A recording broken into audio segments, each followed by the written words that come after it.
lời khắp trời đừng mong từ bị lò dòng thuốc tơ nào nào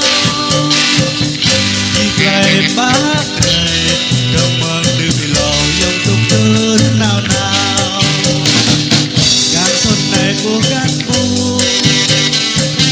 giá tới lui hay dòng thuốc cha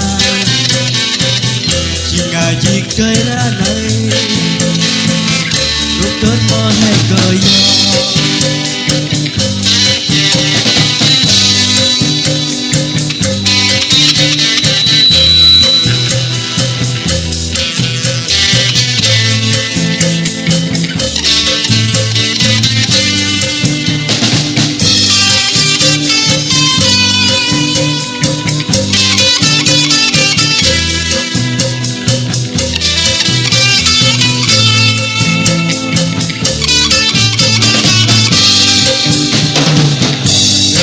rồi pla hong thơi thuốc thuốc lan với cà phê tua để nồng đời ra đời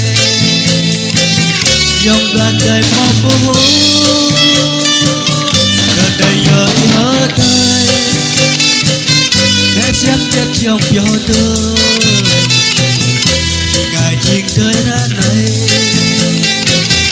lúc tết mơ hay cờ gió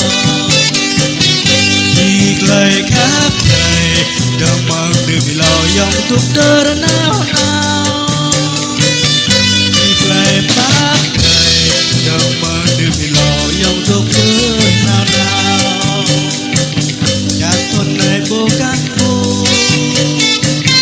giá tới lui hay dòng thuốc cha khi ngài chiên cây ra đây lúc tơ